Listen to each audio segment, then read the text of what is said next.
there as well. Every club, every day. The Global Sports Podcast Network. Hello and welcome to the Daily Brighton podcast, brought to you by the Global Sports Podcast Network.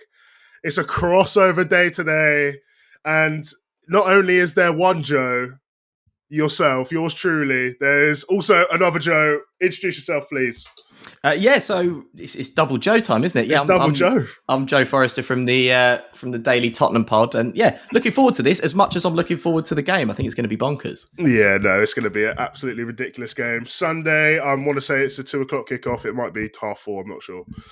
There's weird kickoff times. Yeah, I think there's like 4 games on Sunday as well this week. So it's on at some point. Yeah, it's gonna, you'll be able to watch it at some point somewhere.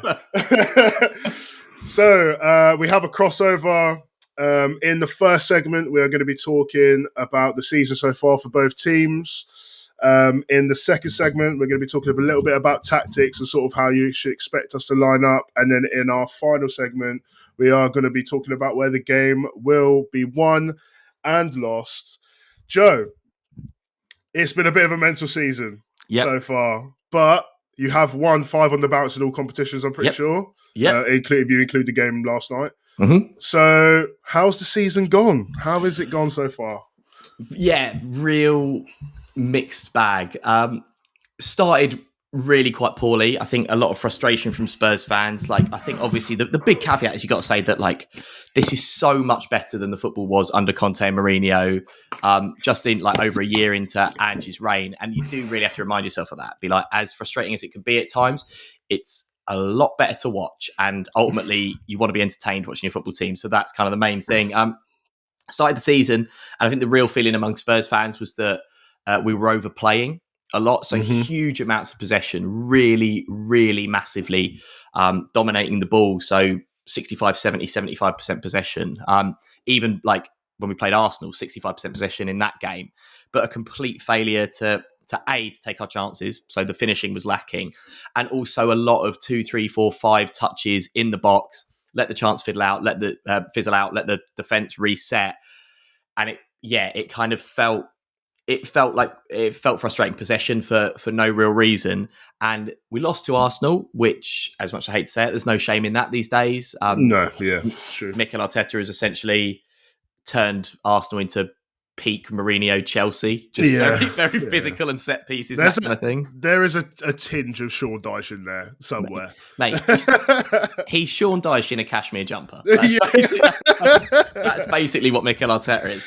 But since that defeat, which I think was a bit of a low point, Brennan Johnson getting caned on social media, really horrible stuff from fans, just really abusing him, telling me he's useless, all that kind of thing, to the extent that he deactivated his social accounts. Since then, Spurs, as you say, won 5 on the spin in all competitions, a couple of Europa League games in there as well. Obviously, the game against Coventry as well in the League Cup and 2 Premier League games. And do you know what? Everything's roses. Brennan Johnson can't miss at the moment. Like, he looks absolutely lethal in front of goal. Fair play to him, because it could have gone either way. And he really silenced those kind of Twitter trolls and stuff, and it's all roses at the moment, and we'll get into it later, but actually the big change has been from we're still dominating the ball, but actually there's been a few tactical shifts and players slightly tweaking their positions, and also Spurs are a slightly more counter-attacking team in the last few games, and it's reaped its rewards. 100%. Well, one thing I just want to comment about on that is that last season, obviously, if I remember rightly, at the start of the season you were top of the league after an X amount of games. Yeah, first 10 games we were steamrolling everyone. Yeah. So it was all roses then, and it was all sort of like Big Ange, he says mate, and he plays good football, and it was all good. And to be honest, this is not going to be a very I don't have any hate towards Tottenham whatsoever. I actually find them really interesting to play. And last season, some of the best. The game against Chelsea was unbelievable. Yeah, I think there might have been a game against Man City in there as well, which was really good. But you went to Arsenal, I remember, at the start of that season, and you almost like sort of played them off the park, but you drew, didn't I? Think you might have drew 2-2. Yeah. Was it maybe 2-2? Yeah. I think. And yeah, I just think that like I thought that from there it was going to be the sort of like okay, this might be actually Tottenham's time now.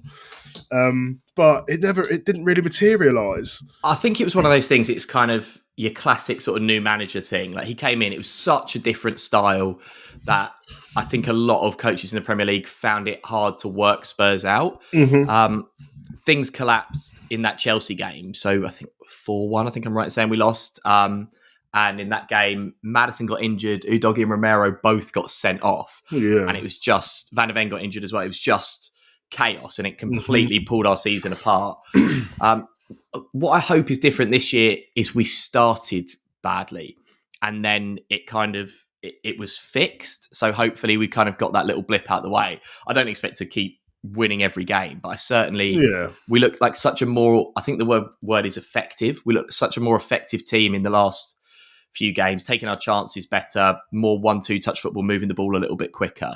And I think that's the problem. That was the problem with Ange, like that possession for possession's sake. And hopefully these tweaks have worked. 100%. Well, you were mentioning roses, and I'm going to spoil this parade and say that it's currently no roses for Brighton at the moment. There is 0 roses. There is only dead plants about. That's sort of what's going on at the moment. We've won 1 in 5, I'm pretty sure. And I think we've had a couple of injuries, and it's not been anywhere near as bad as some of the other teams. But I think the biggest issue is that it is basically our 2 best players who are injured now. So Van Hecke, I read from a Brighton newspaper that apparently he's out for 6 weeks, which will take it to after international break and etc. And João Pedro has like a high ankle sprain, which was very random and sort of come out of nowhere, but it was from the tackle from Morgan Gibbs-White, which he got sent off for, sort of on a controversial bit of controversy.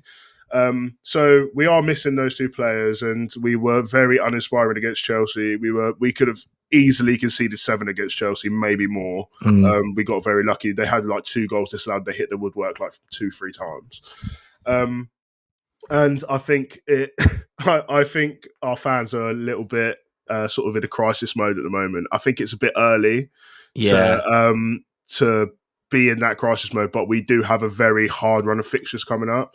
I think we played maybe 3 or 4 out of like the traditional big 6 in the next sort of like 8 to 10 games. And I think although we have proved that we've been quite hard to beat until we played Chelsea, which they proved it's actually going to be it could be quite easy to beat us. I think that we are trying to establish a style of play, but then all of the key components to that style of play have been sort of like in and out of the squad. Yeah. So you haven't really been able to gel that together with the actual spine of your team that you want to sort of go through the season with. And I think that is shaking up our fans a little bit. This is the thing. It's a new manager though, isn't it? And it's kind of like this is my question, I suppose, because it's another new manager, relative. Not unknown, but maybe unknown to people in the UK, a bit like De Zerbi was. Yeah. And kind of still that kind of very attacking style of play. But that's what interests me. Like, kind of where are the Brighton fans like now? What's the opinions amongst the fan base? Is there kind of an appetite to like, let's be patient? Are people kind of going, oh, maybe this guy's too young, he's not right for us? Where are people? I think the start of the season has given him a bit of a grace period in terms of, because there's always going to be fans that are going to be like, sack him now. He's too young. And like, you have like both of the extremes where it's like, he could probably, like, we could have been in like loads of, before the window, loads of our fans were saying about how we'd be happy to stay up. That is ridiculous. By the way. That is outrageous. Like, why would that ever be a thing? After the progress of the last few years. Yeah. That's just so negative. So you have those fans, and you have fans that are just going to be like, just sack him now.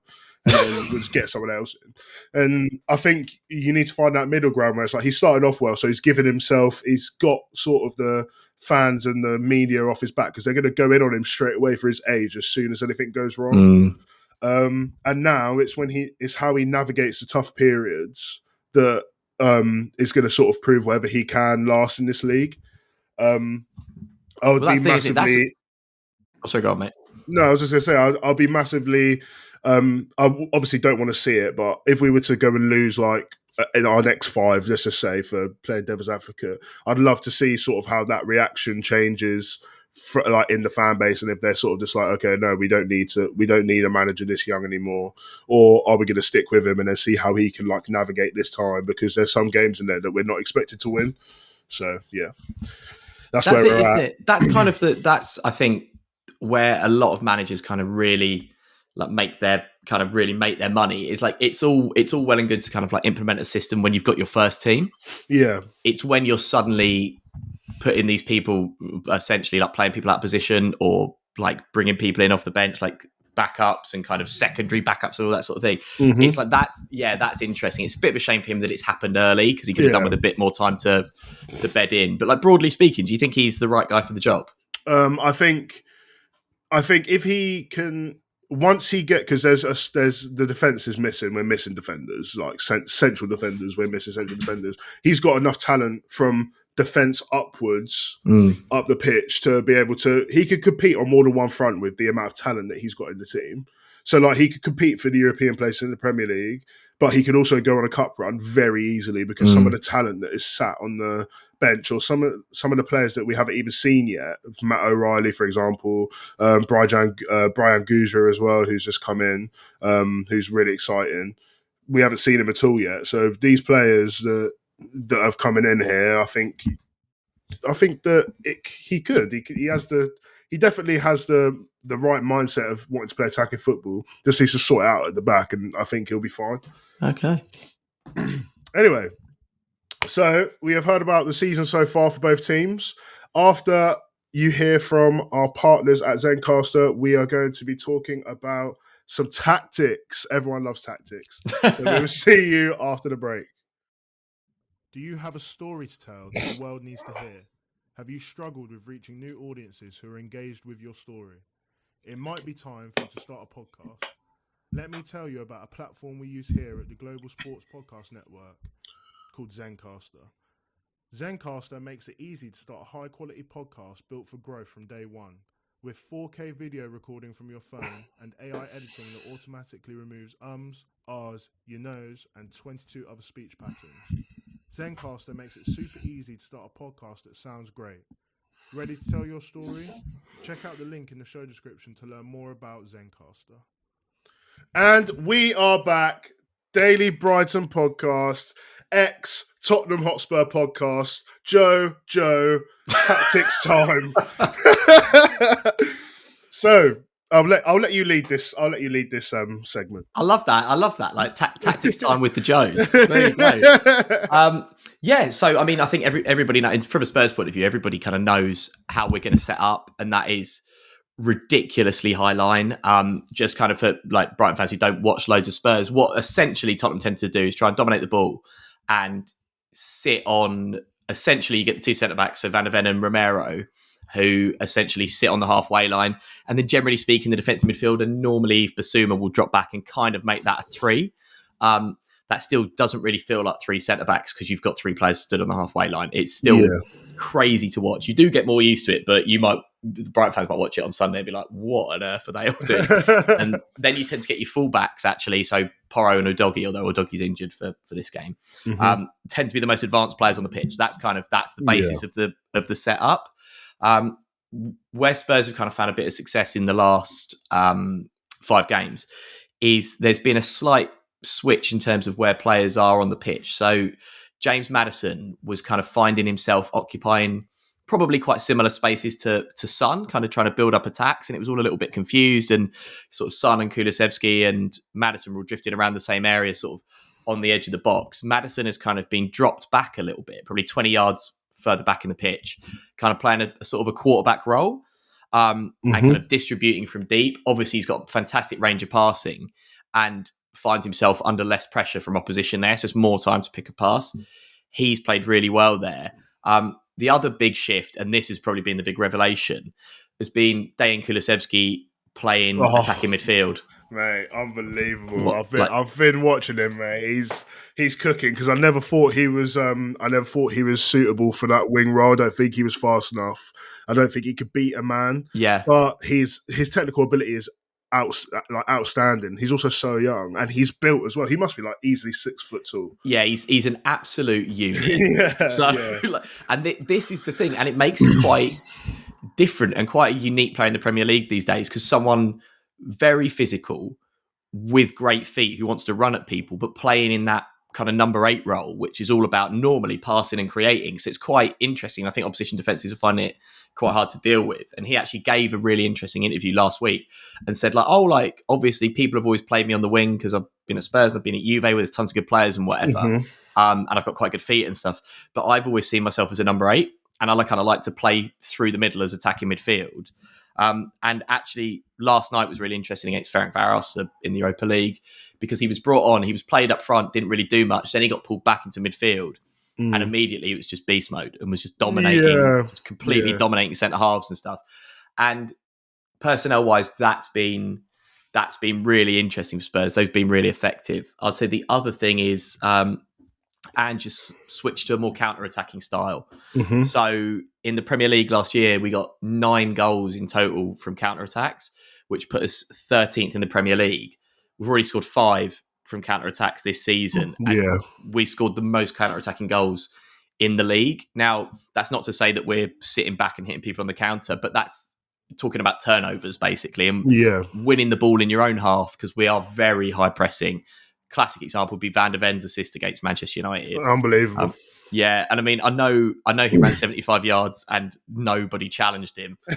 That's a United issue. Yeah, 100%. Yeah, that's not his fault. Yeah, exactly. They made. I think he probably couldn't believe it.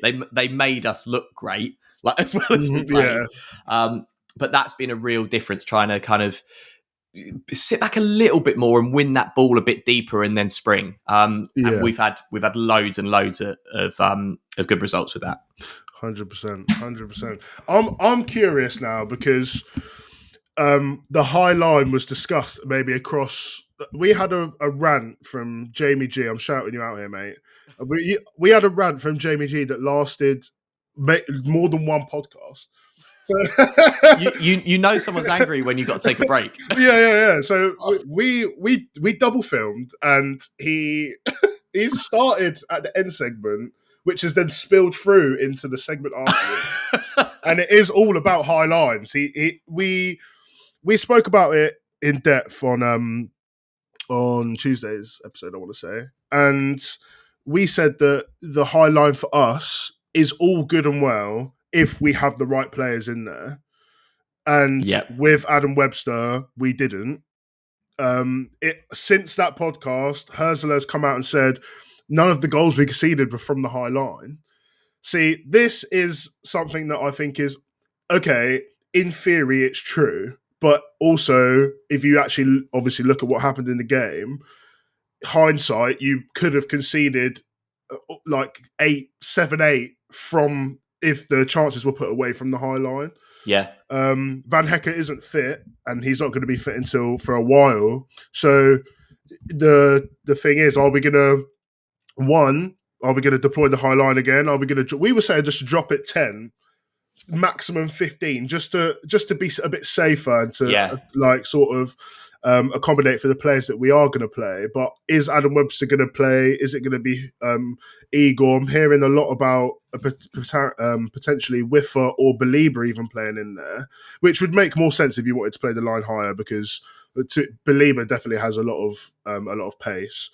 But yeah, the style that we're sort of that we're sort of implementing under Herzler is we like to set a lot of pressing traps out wide, and that is all good and well if the players predominantly coming down those wings. But against Chelsea, they were just sort of getting the ball into midfield and then the ball straight over, ignore the pressing completely, and they were in.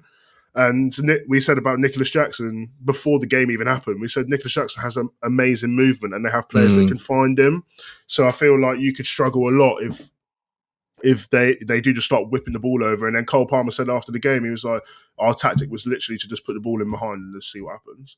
Yeah. So, yeah, we do like the high line. We also like to have possession, but we have also said that sometimes possession for possession's sake isn't necessarily the best thing in the world. Yep. Against Ipswich and against Nottingham Forest, we had a ton of possession, but we ended up drawing both of those games. And we seem to, obviously, we're not going to be playing against a low block, but we are not very good against a low block. So, on the positive side, I feel like there's chances there. We obviously spoke prior to this, and we said it could be a bit of a basketball game. So, That's what I'd like. I mean, I wouldn't, because I'm a Tottenham fan, and obviously, you want, like, if it's going to be 4-3, you want to be on the right side of that. But there's a part of you that thinks it could potentially be quite fun. 100%. I think that there's going to be chances galore. As much as I think you have good defenders, like really good defenders, sort of across the park, but the way that you play just doesn't like accommodate defensive styles. So it's like it's not harmonious with the way you play and keeping clean sheets. So that's I feel like, yeah, I think both teams are in a weird place. You can't judge how good the defence is by how many goals it concedes, because that metric is never going to look very good against an Arsenal, who, like we said, with old Mikel Dyche at the helm. Dyche. They're always, seems like that's always going to be top of the kind of defensive stats in terms of goals conceded. But I feel like it's weird listening to you talk. Then it feels like you're talking about the problems that Spurs fans have had with Ange, and kind of his thing has always been like, I know you don't want to see the high line, and we are going to concede goals, but this is the way that the players learn the system, and as long as it's getting better over time, that's all that matters. And there's no other way to do it apart from just keep drilling them and accept that it's not always going to go our way, but it will go our way more and more and more. But I think particularly in the days of Twitter and fan rants and all that kind of thing. And did you say Adam Webster as well has deleted his socials? I think I don't know if he's got it back by now. But it was what happened to Brennan Johnson as well, because you get this tiny minority of idiots, but annoyingly they're the ones who get the retweets and the comments, and the algorithm pushes them to the top. Yeah. Because what the players don't realise is 99.9% of fans are like, I've got no problem with you, mate. Like, keep doing your thing. I hope you get into better form. But you just get these idiots who that's their whole life. 100%. Yeah, I don't know. I think it sounds to me like Hertzler's kind of trying to push this system, and he's like, well, this is what we stick with no matter what. If that's the case and it's too high lines, then it will just be an insane game on Sunday. But you're right, especially with some injuries like that. I feel like Brighton might sit a little bit deeper to be slightly more pragmatic. I think so. Yeah, I do think we need to, because I feel like the chances are going to come anyway. So why would you risk just getting like a seed in 5 when you could sort of just shore it up a little bit more at the back and then just spring on the counter? I think it's just a better like sort of philosophy. Chelsea are similar to Spurs in not in style of play, but just sort of in the fact that I feel like you can get at Chelsea the same way I feel like you can get at Spurs, but also at the same time, Spurs can roll you over, and so could Chelsea. Yeah, so this is you have to pick. Yeah, Tottenham are so susceptible to conceding, but obviously the gamble is you kind of hope to be 2-3 goals up, and it takes the wind out your opposition's sails. If that doesn't work, we can see that's when we start to get in trouble. Yeah, it's very Klopp-like. I feel like it's very like heavy metal, old school Klopp. Just bonkers fun football, basically. Yeah. Anyway, speaking about bonkers fun football, we are going to go to our next ad, and then when we are back, we're going to be talking about some key players and where the game will be won and lost. So we're going to let you hear from GSPN and Past Joe, and we will return. This podcast is brought to you by the Global Sports Podcast Network, the only network bringing you exclusive daily news and views on your Premier League team, the Premier League as a whole, women's football and fantasy football. A unique listening experience that puts fans first, bringing you the very latest breaking news from your team. Subscribe wherever you get your podcasts and make us your first listen every day. Global Sports Podcast Network. Every club, every day. And we are back. You just heard from what sounded like a very depressed Past Joe doing that ad read. I don't know what was happening that day. Yeah, that had been a long day. Yeah, that had been a very long day. I must have just come back from work, to be honest. So in our final segment, we're going to be talking about some key players, where the game will be won and lost. So, Joe. Do you know what? Right, yeah, I think obviously mentioned it. Maddison's been great in that kind of new role. Kulusevski is just absolutely bossing it, kind of in that attacking midfield role. But Brennan Johnson is in red hot form. Brennan Johnson scored 5 goals in 5 games. Also worth bearing in mind that during that time, he's hit the woodwork twice. Mm-hmm. So that could have very easily be 7. He's in absolutely red hot form. Spurs will look to get the ball to Maddison for him to create. Kulusevski will drive at the defence. The fullbacks will overlap.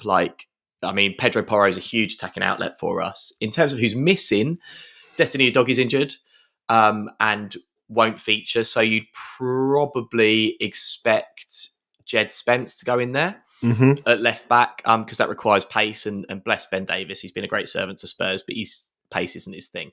No. For old Ben. And then Son is still injured as well, and we don't think he's going to play on Sunday. Also, Wilson Odobert, new signing from Burnley, is injured as well, which means your favourite and mine, Timo Werner, will probably be. We were talking about this off air. If you want to see someone, basically, if a goal was getting through on goal. If that counted as a goal, Timo Werner would be the most prolific striker in world history. But sadly, you are actually supposed to score as well. So it means Werner will be on the left-hand side, and I imagine that front three obviously will be made up of Dominic Solanke, who's buzzing after his England call-up. How do you think Brighton will line up? I think it will. I definitely think there'll be a couple of changes. I reckon it will be. Obviously for Bruggen, and then I think the back four will be Kadioglu, because I don't think you can put him in the team for his first start and then drop him instantly. Because I actually didn't watch the Chelsea game. I've only seen the highlights, but I think that he was lacking a little bit in terms of his performance. And then I think it will be. I am curious whether he sticks with Webster, but I think he might go with Igor and Dunk, and then I think he'll potentially put Jack Hinchelwood back and left back, which has been a bit of a controversial talking point on our part because we're not sure whether he is good enough. But in the midfield, this is where I think, so we're going to have Belieber and Whiffer, and Belieber is going to be responsible solely for stopping Kulusevski. Right. And then also doing the exact same thing on the other end, because he is actually, considering how young he is, he has the potential to get us another cheeky 115 million. And I would enjoy that very much. So, well, this is the thing, actually, because we did a special pod this week at Daily Tottenham about the potential of kind of Amanda Staveley investing in Spurs and all that sort of thing. And there's loads of moral questions around that and that sort of thing. But we kind of said, look, if there is investment, where do you want it to go? And we were just saying, you want to be Brighton. You just pump that kind of money into a scouting network. And so you're finding the best players, selling them on at massively inflated rates for what you bought them to. That's the sustainable model. Yeah, 100%. I think, but that's sadly not what most football fans kind of want to do. I think that's where Spurs fans are feeling hopeful about this weekend, though. That Brighton injury list is looking pretty long. Yeah, no, it's not great. I mean, Matt O'Reilly's out, Van Hecker's out, João Pedro's out. Solly March might be coming back though, which is good because he's been injured for ages. So Solly March might be making some sort of appearance. I doubt it so highly, but he might be. Let's just be positive and maybe he can appear in the last 15 minutes or something like that. But I think Minte will come in the attack just to sort of exploit the gaps left in behind because he's absolutely rapid. He's actually been playing really badly recently. But I think it would be Welbeck, Rutter, Minter, and Mitoma as the front four, which is it sounds so good on paper. Yeah. But I think that's probably how we'll line up. I do think that if they're firing, then there's all the chance that we can win the game. But the defence is where the game will be won and lost, because it doesn't matter if they're firing or not, because if the defence is going to be conceding 10 to 15 chances, we're just going to get punished. So you literally one of the better finishing strikers in the league up front. And we've just gone from Nicholas Jackson running in behind and causing us terror to Dominic Solanke, who runs the channels and does all of that stuff, but he can finish as well. So it's kind of terrifying. I think Spurs fans look at that front four as well and look at, in particular, someone like Mitoma, who I really like, and kind of look at that kind of ability to create and get in behind that really high line and think that is potentially where Spurs can be hurt. And as always with Tottenham, you just got to rely on Mickey van der Ven's pace a lot to save the day, and that is the defensive game plan. So I'd like to say I'm confident. I've got no idea which way I think it's going to go. To be honest, I do think there'll be goals, though. I think there'll be goals. 100%. Well, can I get a score prediction if it's possible? Do you know could be high. Could be high. I have to go for Spurs because that's the point. It's a Tottenham, like we're a Tottenham fan podcast. So like I kind of what I want to say is 3-3, but I'm saying 3-2 Spurs. I was literally going to go 3-2 Brighton, to be fair. There we go, see? Yeah, I do think there's going to be a lot of goals, to be honest. And if there's not, I think that's when there'll be a meltdown. Both the Joes with the same prediction. Yeah, exactly. It's literally not with the same person. Apparently there's rumours in the Global Sports podcast chat that we look the same as well. You've never seen us in the same room together. So yeah, that's what I'm saying. Same. It's like Batman and Bruce Wayne. Yeah. The people that are watching on Apple Podcasts thinking, what are they on about? yeah, just like we can see you, lads. Yeah, we can see you. Yeah, we know what you're doing. Yeah. It's been an absolute pleasure having you on, mate. Loved it. Thank you. No problem at all. So, all of our social media, we want to know everything about what you have to say. So, all of where you think the game will be won and lost, we want to see that in all of our social media comments and on the Spotify comments. Because I verify every single comment. So it doesn't matter if it's hate, I will verify it anyway so people can see it. I will have all of Tottenham's social media and where you can find them in the show notes when this goes live. And thank you for listening. It's always a pleasure doing these pods. So, Joe, thank you very much for your time. Thanks, mate. And we will see you next week. Oh, yes, next week. Every club, every day. The Global Sports Podcast Network.